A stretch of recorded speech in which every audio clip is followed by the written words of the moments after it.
Appu John Joseph chief വിപ്പാകും. പി.ജെ. ജോസഫ് നിയുക്ത മുഖ്യമന്ത്രി വി.ഡി. സതീശന് കത്ത് നൽകി. ബിനിൽ ലീല സാബുവാണ് വിവരങ്ങളുമായി ചേരുന്നത്. ബിനിൽ, എന്തായാലും ജോസഫ് വിഭാഗത്തിന് 2 സ്ഥാനങ്ങൾ, ഒരു മന്ത്രിസ്ഥാനവും ചീഫ് വിപ്പ് സ്ഥാനവുമാണ് നൽകാം എന്ന് പറഞ്ഞത്. അതിലിപ്പോൾ ആരാണ് ചീഫ് വിപ്പ് ആകുക എന്നുള്ളതായിരുന്നു. തോമസ് ഉണ്ണിയാടനാണോ അല്ലെങ്കിൽ അപ്പു ആണോ എന്നതടക്കമുള്ള കാര്യങ്ങൾ. എന്തായാലും അതിൽ തീരുമാനമായിരിക്കുന്നു. അപ്പു ജോൺ ജോസഫ് തന്നെ ചീഫ് വിപ്പ് ആകും. എന്താണ് കത്തിലുള്ളത്?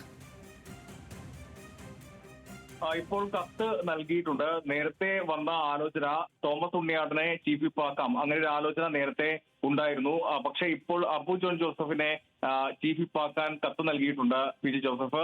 എന്തായാലും ഇതിൽ കഴിഞ്ഞ ദിവസം വലിയ പ്രതിഷേധമൊക്കെ ഉണ്ടായതാണ്. 2ാം മന്ത്രിസ്ഥാനം ലഭിക്കുകയാണെങ്കിൽ അത് അപ്പു ജോൺ ജോസഫിന് നൽകരുത് എന്നാവശ്യപ്പെട്ട് MLA ഹോസ്റ്റലിന് മുന്നിൽ ഒരു പ്രതിഷേധം ഈ തോമസ് ഉണ്ണിയാടനെ ഒപ്പം നിൽക്കുന്ന ആളുകൾ വലിയ പ്രതിഷേധം നടത്തിയിരുന്നു. അതിന് പിന്നാലെയാണ് ഇപ്പോൾ ഇന്ന് രാവിലെ 2ാം മന്ത്രിസ്ഥാനത്തിന് വേണ്ടി സമ്മർദ്ദം ചെലുത്തിയിട്ടും അത് പിന്നീട് കോൺഗ്രസ് പ്രായോഗികമല്ല എന്നറിയിച്ചതിനെ തുടർന്നാണ് ഒരു മന്ത്രിസ്ഥാനവും ചീഫ് വിപ്പ് സ്ഥാനവും നൽകിയത്.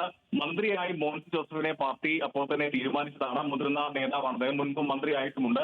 അതുകൊണ്ട് അദ്ദേഹത്തെ തീരുമാനിച്ചു. അവരുടെ കേരള കോൺഗ്രസ് ജോസഫ് വിഭാഗത്തിന്റെ നിയമസഭാ കക്ഷി നേതാവാണ് മോൻസ് ജോസഫ്. അതുകൊണ്ട് മോൻസിനെ മന്ത്രിയാക്കാൻ തീരുമാനിക്കുകയായിരുന്നു. പിന്നീട് ചീഫ് വിപ്പ് ആരെയാക്കാമെന്ന് സംബന്ധിച്ച് പാർട്ടിയിൽ ചർച്ച ചെയ്യുമെന്നാണ് പി.ജെ. ജോസഫ് പറഞ്ഞത്. അങ്ങനെ പാർട്ടിയിൽ ആലോചിച്ച അത് അപ്പു ജോൺ ജോസഫ് ചീഫ് വിപ്പ് ആകട്ടെ എന്നൊരു തീരുമാനത്തിലേക്ക് എത്തുകയായിരുന്നു. ആ തീരുമാനത്തിന് പ്രകാരമാണ് ഇപ്പോൾ കത്ത് നൽകിയിട്ടുള്ളത്. സ്വാതി.